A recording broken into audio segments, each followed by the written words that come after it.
What's up, everybody? It's your favorite Micro Machines favorite nerd. Today we are looking at the Fanstoys Jabber. I want to hear all the jabber. Looking mighty good. Alright, enough. Just a quick reminder, I do have t-shirts available on Teespring. The link is in the description. And I'll be at TFCon this coming weekend. Come by the table, say what's up. Anyway, I got this from the toy guy. His email is in the description. I only deal directly through email with this dude, and you can too. Tell him Skullface sent you, etc. A little bit of controversy surrounding this guy, as controversy surrounds every Fanstoys release. Why? Because they put out the most consistent product on the market, in my opinion. But another thing they do consistently is have the bot not entirely fixed or transformed out of package. So let's go ahead and do those fixes, and then we'll get into accessories. Heels out, feels out, you dig? Kind of quake wave his thighs. On his back, open up. There's a tab here that'll come down, and then it'll slide into there. You gotta make sure it's angled properly. Take his butt flap, wrap it up on the double hinge. And lastly, apply a little full court pressure and get that head tabbed in to the neck. He comes with two rifles, both fully covered in silver paint with the exception of this little black area right there, which actually does it a little bit of justice in my opinion. Yeah, this piece here that folds down and folds out on this one for the alt mode uses, which we'll show here in a second. I like the hole here in the little piece there. I like little design stuff like that. But yeah, I mean, decent enough sculpt work, you know, kind of simple stuff. I don't think that Fanstoys does a great job specifically on the kind of sculpting and designing their weapons, but they're there and it'll hold them just fine. The shorter rifle will plug in underneath the vehicle mode sideways. If you collapse the grip of the longer rifle and extend this one, it'll fit underneath in the same locked position. And he comes with one alternate, what happened to metallic paint on the eyes face? And lastly, he comes with his little My Buddy doll, his Target Master. So here we have silver paint on the face and I think blue glossy paint on the face. The head swivels. The arms are basically on universal joints. I mean, they act as such, but it's a ball peg coming out to a hinge. So you get up to there and you can get straight up. Now tell me, do you really want to? Sorry. And then spin this around. I'm delirious. So same for the other side. And then you have the bicep swivel at the ball peg for the elbow. And then you also have a hinge at the elbow plus the ball peg. So it's like a double jointed elbow. All of that works well. Same for this side. Let's see if we can get a waist swivel out of this guy. Yup, that's there. And then, oh, look at that. What's up, girl? And then you have ball pegs for hips. They get you out to there, forward and back to there. Double jointed knee that acts the same engineering wise as the elbow. And then for the ankles, we have a tilt down. Don't go too far, you'll pop it off the ball peg, but a tilt down, a tilt up, and a rocker. So all the engineering is basically there for what you would want. To transform them, spin around at the lower ball peg at where the knee is. This thing's full of ball pegs. And tab them together. Make sure they're lined up right, that'll help. Rotate the elbows back the opposite way as if you were breaking them, you know, breaking his arms against.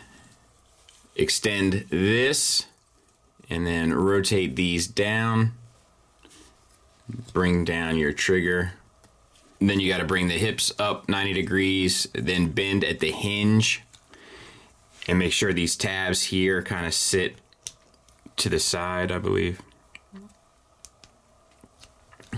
Clean it up, and that's basically it. Dumb, right? I mean, it's you know, the normal kind of stuff with Target Masters. Like, it's always ends up being a little bit more suggestive than it actually does. But for what they're trying to do and for what it has to do, I think it's a decent enough job, but nothing necessarily any more stellar than anything else or weaker than anything else. Honestly, just kind of business as usual. And to be honest with you, it doesn't really hold it that well. It's one of those things where the bump out on the back sits up above the forearm, and he has a hard time kind of getting it in the right placement of his palm as a result. And the Target Master will fit underneath using the shorter peg with the grip collapsed. Let's talk about the figure. So, head is on a ball peg. You can get it up to about there, down to about there, which is a nice range, And the swivel, confused dog look, a little bit of attitude, etc. You have the blue metallic paint, the light blue paint, and then the light blue eyes, which I do not care for. I don't like, you know, the Takara look for the eyes. I like the metallic look that Fanstoys is kind of known for. So that's a bit of a bummer for me. Moving down, paint everywhere, looks fantastic. For the arms, we have a universal joint. Shoulders get out to there, so a little limited. And around, no butterfly joint. Silver paint added in addition to the metallic blue that looks great. Bicep swivel. Double jointed elbow gets you past 90 degrees for the full run. Same on this side. I've heard some complaints about the elbows. No issues on mine. Bicep swivel. Waist, ratcheted. No issues there. We do have to talk about the wrist. Swivel. Fingers are on a base pen knuckle, not individually articulated, and you have typewriter fingers. I wonder if this is an older design from them. All right, hips, universals, full Van Damme, no issue. This is one thing I like here. So they're ratcheted forward and back. Little limited to not break up the sculpt, but you can get some without breaking up this flat crotch piece here, which I do like. Now you can move that up and get the full range up, but you know you're gonna kind of have to cheat that a bit, right? All right, thigh swivel, double jointed knee, get you the full run. Heel, ankle tilt up, ankle tilt down, and slight rocker. That's a bit of a bummer. And let's see what else. That's about it. Pretty clean from the back. Paint looks great per usual. Sculpt looks great per usual. Couple odd limitations and couple like less than standard sort of practices in that regard from them. But yeah, pretty figure nonetheless. Size comparison wise, there he is with the Unique Toys offering. I'm definitely going to do a versus on these. Okay, that's coming. Don't worry about that. That needs to happen because it's close. And I personally just want to see how it turns out. So probably not this coming weekend because I got all this TFCon stuff coming up, but more than likely the weekend after that. So I will say this. On the shelf with the other movie bots, like he definitely fits in better. Mainly due to size, a little bit due to aesthetics, but mainly due to size. He's just a better fit. I have to give him that. Let's get him transformed. So we're going to slide the thighs in and we're going to rotate at the waist 180 degrees. And we'll lower the butt flap. Unpop the net flap. Move this blue piece on the backpack out. Separate the back from the chest.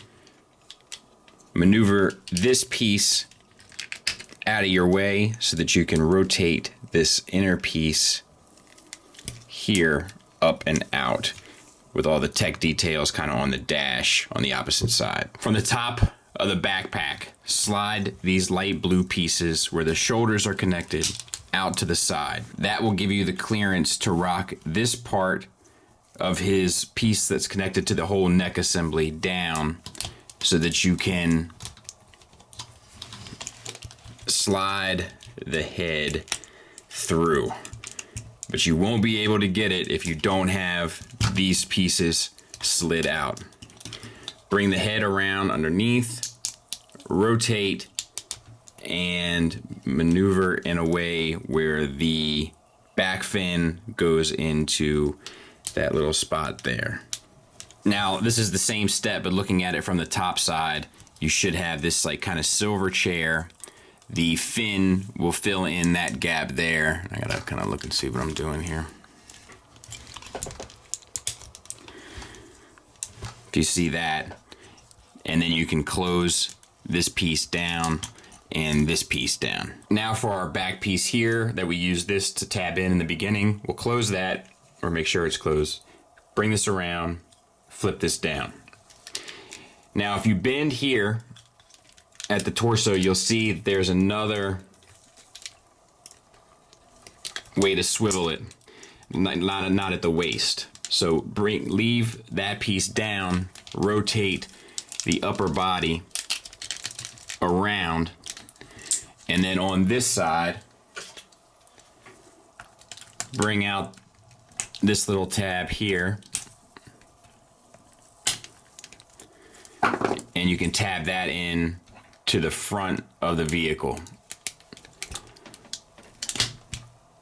And take these side flank pieces and rotate them in on both sides. Then try to keep your arms to the back and you can slide these pieces in. Collapse your heel spurs, open these side tabs. You need to move the front part of the leg. We need to disconnect here. Bring this down. Get as much of this out of the way as you can. You need to fold out this blue piece around to the side and then flatten this blue piece inside. Kind of Combiner Wars style, this top part of the leg up on a double hinge and then flatten the foot. And you can flatten these pieces here on the side of the heel and then rotate them so that they're in line with the foot. I believe I got it right there. We'll just double check when we get closer. And then also you can bring this piece up, but on the top you want to have it rocked back down so that it was sitting the same way that you had it. It's just sitting higher. And now we kind of want to do the same thing on this side. Just loosen this up a little bit. You can separate mainly a good piece of it down here between the heel sections, and then flip down the back part of the calf and rotate this light blue piece out, and then the whole gray assembly will rock up Combiner Wars style. You can flatten the foot and extend these light gray pieces that are attached to the die cast piece and sort of have them in line, I believe, and I think I have that right. And rotate here on this hinge, and then you want to rotate on this hinge back down. You can then tab those two pieces together and interlock your back two pieces by sliding the grooved section into the notch. Unpeg here from the back of the forearm. Rotate the fist 180 degrees so the fingers are facing outward. Split here. Straighten that. There's a little tab here. Untab it. Swing it this way towards the bot. Right? Yes, that'll get you the piece around. And then close back down to encompass the hand. And we'll do that again. So untab, fingers out, laces out. Extend this piece,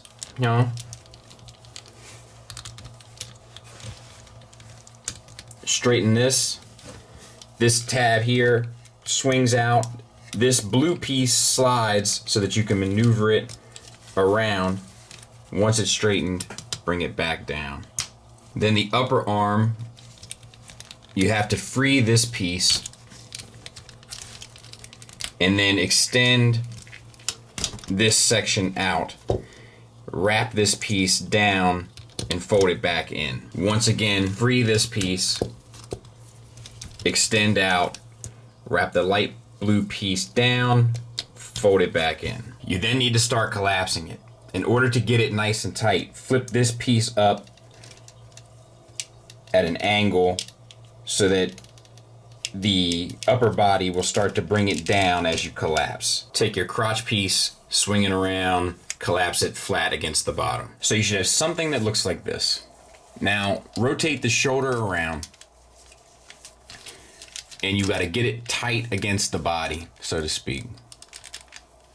This little section here fits up in that section, and you just kind of gotta finagle this. All this fits in there and tabs in, and it's just not easy, you know, and it just takes some maneuvering. So just bear with me. There, not too bad, honestly. All right, now this piece, this is why I told you to rock it up earlier, because I've got it, but it's just hard to stay oriented. But you get it out and out of the way, and then it wraps in and fills out this body section of the vehicle. And what's scary about it is it's a very thin connection where it attaches to the die-cast piece. But I mean, I've almost got it with minimal kind of effort, so it's definitely possible. But you know, a lot of it's come untabbed. So let me clean this side up, and there's no way to do it. Like, there's no way to like effectively show you. You just got to work it out. That's pretty much one side, and like, I just say force it, man. Like, I mean, I know that sounds scary, but it's the best thing I can do to tell you. Like, I just had to force it, and it went. All right, so we're going to do the same thing on this side. We're going to line everything up the best we can. Mainly that the fist fits in that chamber there, and then this chamber here houses kind of that section. Make sure that your bicep swivel is straight. That's another thing I learned. All right, so that's not too bad. And now we got to bring this section here up and over.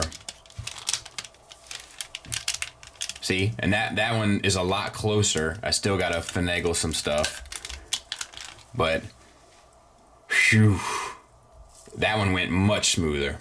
What do you want me to say? I don't know why. Maybe I had the bicep swivel lined up just right. Maybe that was the key. I wish I could give you some better insight, but I can't. On the bottom, take your crotch piece, turn it around, and it'll peg in to these two pegs here on the bottom and kind of keep that all solidified. But we're not out of the woods yet. So these pieces, they need to be flat towards the front and angled towards the back. So I did have them wrong. So just get them right so that when you collapse them, they'll be flat towards the front, angled towards the back. Same on this side. All right, now the last thing that we have to do is you have to work out these blue pieces here, and by shoving them, hopefully I've done it. Hopefully it'll make a little bit more sense. This is it's pretty crazy. So once you have that, then you have to angle them back, and they actually form like exhaust ports. That's pretty nuts. So there's one. I'm going to get the other off camera. So now we have access to both. We're going to make sure that this little spoiler is out of the way, and we're going to just force this in.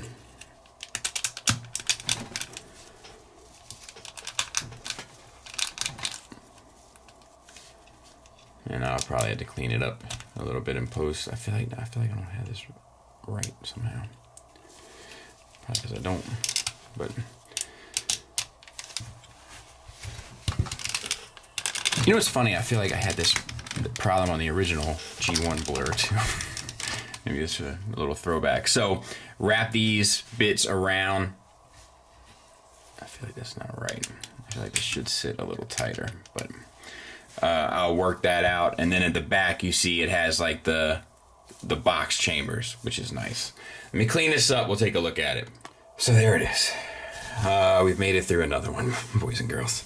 It doesn't roll or anything, obviously, because it's like a little floating thing. I feel like these knee pads should collapse a little bit more, but maybe I'm crazy. I don't know. I'm not sure if this is worth the cost of doing business. And I don't have, like this side, you can tell I don't have 100% right, but it doesn't kind of have the payoff. Like this back here is all pretty compact and nicely done and well thought out. These silver pieces slide up and down in the back, so that was one of the things that was holding me up.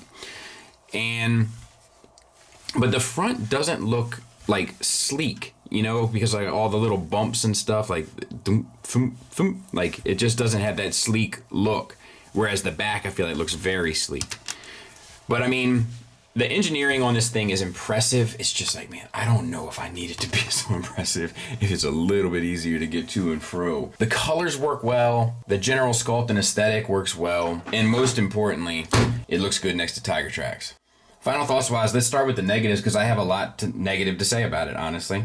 For one, there's limited articulation, limited shoulder articulation out, no ab crunch, which I feel like has kind of become a standard now. I feel like it's no longer a bonus. Limited ankle rocker, limited hip movement forward and back. The crotch piece is unsightly. It also needs better hardware. It needs ratchets in the shoulders. It needs ratchets in the elbows. Of course, there's the engineering issue, but like I don't even know if we can hold them accountable to that anymore. It just feels like it's their way. Like their general method now is just going to be make the engineering super complicated in order to pull off both modes super efficiently. I feel like I said super too much there. We'll work through it. I also feel like the frustrating element isn't necessarily the complicated engineering. It's the fact that there's no room for any sort of margin of error. Everything has to be lined up just right in order for it to work, which doesn't lend itself towards a more enjoyable transformation. It lends itself to a more frustrating transformation. That is obviously subjective. Some people like the super frustrated kind, or maybe I shouldn't say frustrating, maybe I should say intricate. Lastly, this is definitely subjective, but this figure lacks the action figure element. The sliding thighs, the weird crotch piece, the limited articulation, the lack of ratchets, all of those things kind of working in concert prevent this figure from being a lot of fun to mess with and pose, which is unlike them. I can't help but wonder if maybe this is an older design. Now let's talk about the positives. You know what they are. The paint is beautiful. People are saying it's not quite the same blue as in the pictures. Like, look, man,